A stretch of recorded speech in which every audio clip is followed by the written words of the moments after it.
Nah sama Allah Ta'ala lebih dari itu. Kita minta ampun, minta maaf sama Allah. Kemudian kita amal soleh yang banyak. Innal hasanat yudhibna sayyiat. Sesungguhnya kebaikan-kebaikan amal soleh itu menghapuskan keburukan.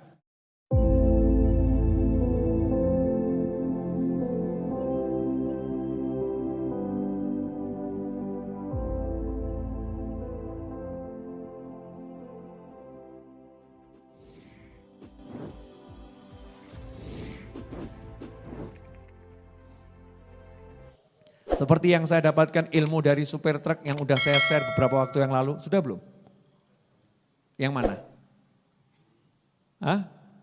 Bukan saya sering dapat ilmu dari supir truk. Jadi banyak guru-guru saya itu supir truk. Tapi supir truknya nggak paham kalau punya murid namanya Habib Novel.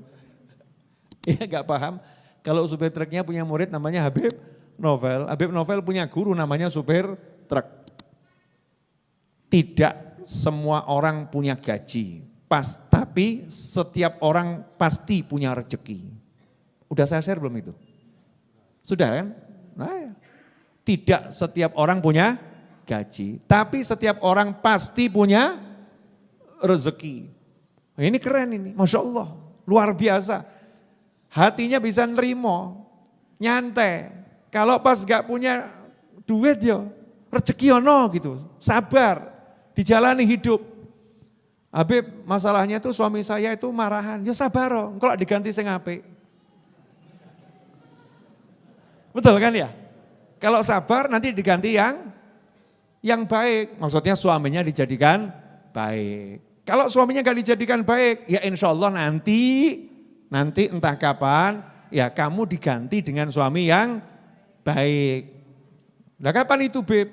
Nah kalau suaminya gak baik, gak masuk surga, kamunya masuk surga berarti di surga kamu dikasih suami yang lain. Ya, suami yang baik. Atau bisa jadi kamu meninggal duluan kan ya alhamdulillah. Jadi kamu lepas dari marahnya suami. Enak atau enggak enak? Bu, pilih mana Bu?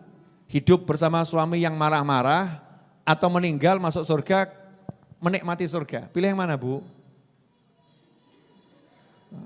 Beb, pilihannya sing penak loh.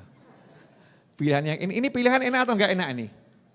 Enak sebetulnya, cuman kan manusia terlampau cinta sama kehidupan. Jadi kasih pilihan gitu mesti pilih nomor 3. Pilih ya hidup ketemu suami yang baik. Suaminya dijadikan baik. Atau suami punya istri yang marah-marah terus. Percuma kalau kita ini curhatkan istri kita ke orang lain, enggak bagus.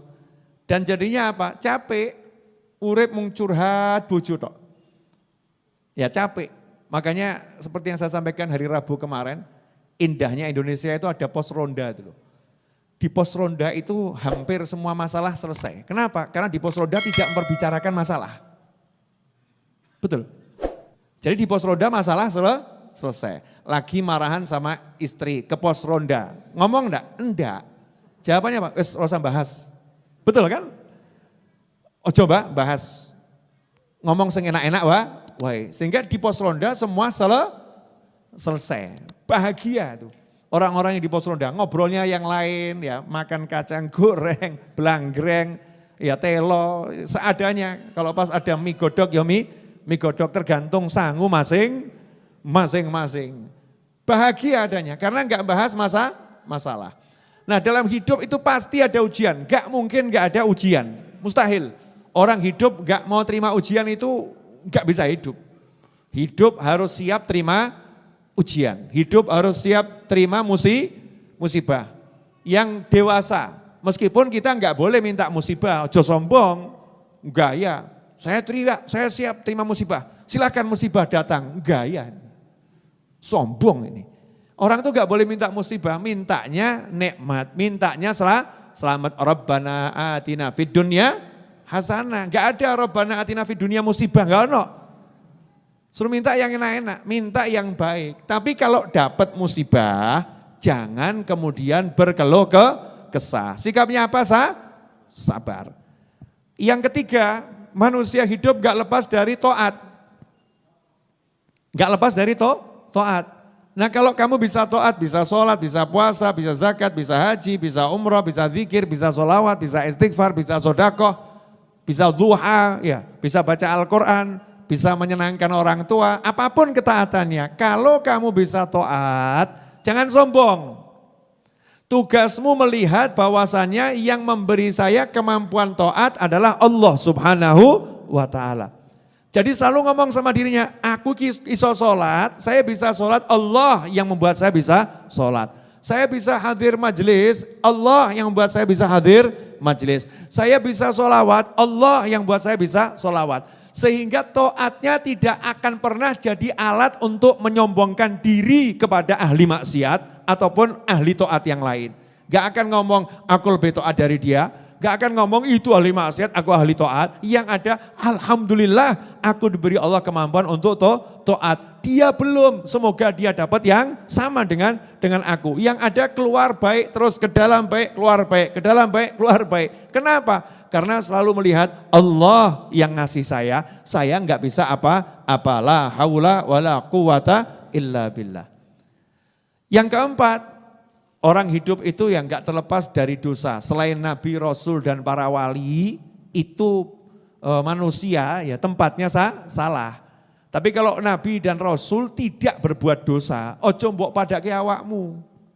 Jangan disamakan dengan diri saya, dengan dirimu.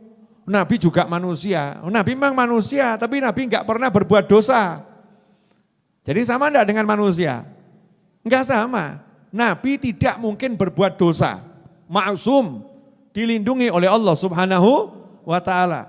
Kemudian para wali tidak akan berbuat dosa, sing wali tenan enggak akan berbuat dosa. Kenapa? Mahfud, dijaga sama Allah Subhanahu wa ta'ala, bukan ma'sum. Mahfud dijaga sama Allah Subhanahu wa ta'ala. Kesalahan-kesalahannya wali itu kesalahan bukan dosa, tapi dalam pandangan wali adalah dosa. Misalnya begini, ini contoh ya, contoh. Wali hari ini bisa sholawat 1000, besoknya sholawat 1100. Maka wali itu menganggap sholawatnya yang 1000 kemarin itu dosa. Dosa aku, iso 1100 kok sholawatnya tidak ngomong 1000. Hari ini aku bisa sholawat 1100 kok, kemarin sholawatnya cuma 1000 kali, dosa saya. Jadi wali itu kalau kurang taat, rumangsa dosa. Nah kalau kita ini kurang taat ya alhamdulillah sampai ya. Betul kan ya? Alhamdulillah udah bagus, hari ini bonus bisa lebih bonus. Beda kita dengan para wali. Nah tugasnya manusia kalau berbuat dosa apa? Gampang. Makanya jangan mempersulit orang hidup. Yai, Ustadz, Habib, dosa saya banyak, gampang-gampang. Ampunan ya Allah lebih banyak, ya tinggal gedoran Gusti Allah. Tok, ya Allah ampuni saya, ya Allah maafkan saya. Ya kamu cocok yang betulan, gedor yang betulan minta ampunan ya Allah Ta'ala. Lalu Allah maha pengampun, Allah maha penyayang kok. Tambah ngomong sama orang-orang Islam mungkin model kayak aku diampuni, gak mungkin.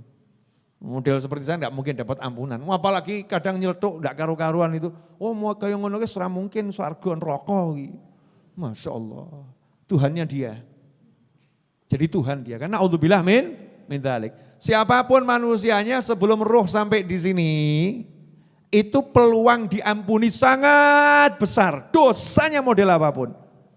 Peluang diampuni sangat besar. Jangan pernah mengecilkan ampunannya Allah karena Allah maha pengampun. Jangan pernah mengecilkan ya ampunannya Allah karena Allah maha memberikan tobat dan maha menerima tobat. Tugasnya apa? Salah minta maaf, salah minta ampun. Setelah itu balen ya. Yang namanya istri punya salah sama suami minta maaf, ya minta maaf. Setelah itu ngapain? Berbuat baik. Jangan setelah minta maaf terus itu yang maafkan aku ya yang ya. Tolong maafkan aku yang. Tapi nyata awakmu ki welek yang. Ini namanya istri kurang ajar. Habis minta maaf kok mencaci maki suaminya. Minta maaf sama suaminya, sungguh-sungguh maafkan aku. Setelah itu inabah kembali, berbuat baik. Gawe no kopi, sego goreng gitu kan ya. Rujak no, senangane rujak, buat no rujak. Senangnya lotis, buatkan lotis. Ditanya sama tetangganya, kok tumben? Iya, aku udah ingin gawe salah. Kemarin saya berbuat salah. Udah minta maaf, nah ini bonusnya berbuat baik yang banyak. Biar hatinya semakin luluh. Nah sama Allah Ta'ala lebih dari itu. Kita minta ampun, minta maaf sama Allah. Kemudian kita amal soleh yang banyak. Innal hasanat yudhibna sayyiat. Sesungguhnya kebaikan-kebaikan amal soleh itu menghapuskan keburukan. Fa'atbil sayyatal hasanah tamuha. Kata Nabi SAW, kalau kamu berbuat buruk maka segera berbuat baik, kebaikanmu akan menghapuskan keburukanmu. Ya, caranya begitu, istighfarnya jalan, tobatnya jalan, amal solehnya jalan. Itu kalau kita punya salah.